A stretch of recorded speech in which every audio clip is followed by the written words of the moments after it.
What is suffering? Suffering means things are not happening according to you. That's what suffering is. I want it like that. But if you look at the fact, this has happened, this person has left me, now I am in pain. What normally people will do, so let me avoid this suffering. I find another relation or entertainment. But if you stay with the suffering, because in suffering you become focused, that's where you will see yourself naked as you are. When you were in happiness, you could brag, I can do this, nothing happens to me. But when it happens, you know what hurts in the suffering most is to realize that you're hurt. Okay. Your ego is crashed. Okay. And then that's when you look at it, it brings you humility. Your eyes start to see things as they are. And when you see things as they are, your old stories cannot go on. And in each suffering, you die a death. People think they are missing their dead friend or a relative or a wife. No, you are missing that part of ego which was defined by your wife or your father. When that father or the girlfriend dies, that aspect dies. You're not crying for the person gone. You're crying for that ego part of you which won't be defined by anybody else ever again. So people who die, they don't experience death. People who are living, they experience death. Of their own identity. Yes, otherwise there is no death. Real death is death of your identity. Is suffering truly important for us to evolve in life? You are saying that is negative really important for bulb to come up? Okay. Okay. In Shandilya Bhakti Sutra, he explains that life is a movement between dualities. You cancel the movement, you cancel the duality, there will be no movement. So what yogi is doing, he's going beyond this duality. That's why he's not born again. Okay. Or his body also dies early. But there is a Krishna kind of people who enjoy the duality, but not holding on to any one aspect. Okay. That is a secret to live in this life. Do not choose between dualities. When happiness comes, remember there is suffering also coming. Relax, enjoy. And when suffering comes, don't freak out, don't commit suicide. You also know it is going. So then you will see it's a play going on. Nobody is your and nobody is stranger. Everything is just a play going on. But the mind clings on to only wanting the good experiences in life. Yeah. Why does that happen?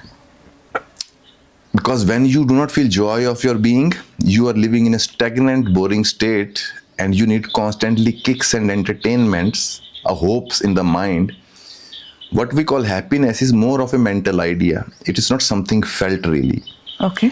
You think you suddenly get 1 crore rupees or something, $1 million rupees. Your body is not ecstatic.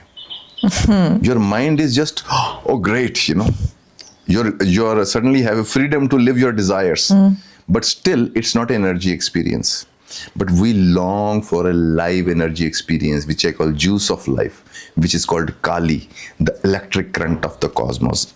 Each addiction, each indulgence gives you a brief glimpse of that electric experience of you. Okay. What is sex? What is drug? It puts you into that vibration. You first time become aware, I am not this thought structure, but a vibration. When you are in vibration, you are limitless. Electricity is everywhere in the cosmos. But a thought or a picture appearing because of that electricity is limited only to its frame. Okay. But electricity running through us is cosmic. So we long to become who we are. Okay. So the reason why we long to become who we are is because inherently we know who we are. Yeah, not as a knowledge. Okay. But as a knowing. As in knowing, Okay. it's like they say the matter is condensed light. Means matter means darkness. So in darkness, there is a constant drive to become light again. That's what our spiritual journey is. It's not even personal also. When you say, oh, I'm a spiritual seeker, no, it's not you. Okay. It's your bound energy into density. Too much bondage, too many thoughts, you are dense. And we say, I want to be free. What does that really mean? You want to become sky again. Ether becomes the earth. And it longs to become ether again. This constant movement between the ether to the earth is what play of life is, Leela is. Okay. Because even so, there is another way also. Even when you're bound, if you have no problem with it, you can still experience sky of you as earth. That is the royal way of spirituality. That is devotion. Don't say that, free me. He say, you are playing a matter, you are here, so I will see you, the form you have taken. So Krishna says, such devotees I love. Okay. Because they are not putting their condition, free me. No. If that one is playing matter and bondage and story, a drama, a world war, you say, great. Don't judge it. Okay. There you will also have a darshan. There you will have a revelation. So this idea of free me also comes from the ego. Idea of? Free me, just I want to be liberated. Yeah. That also comes from the identity? No, it's essentially there is an energetic longing, energy in you want to expand. Okay. There are two dimensions of energy. Either it's expanding or it is contracting. There is no pause in energy ever. So we try to bring it to a pause with ideas, with desires. And we manage, and that's what is called stagnation, and that's what is called cancer in the body. Okay. So if you somehow luckily start to expand that energy, that's where your sickness disappears on all levels. Because essentially any energy trapped will become your suffering, disease, sickness. And today's culture, from the age 3rd or 4th, they tell children to repress their energy, adjust to school, don't do this, don't do that. So he trains. Interrupted child is what we call adult.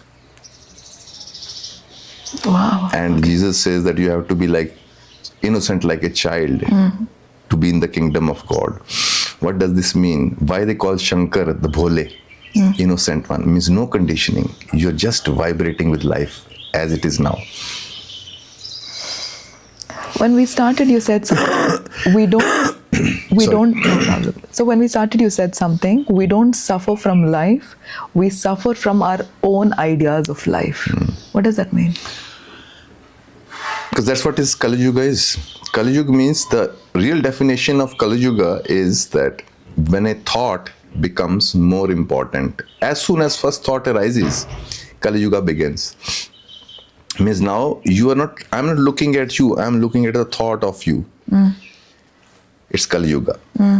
But when I see you, that is Satya Yuga. Because I see a thought of you as I see you. This is what I like, this is what I don't like. So this duality, this division, when you divide anything outside, you also get divided. Your one energy vibration becomes fragmented into various thoughts. And that state is the state of suffering. Shri Ramachandra Kripalu Bhaj Man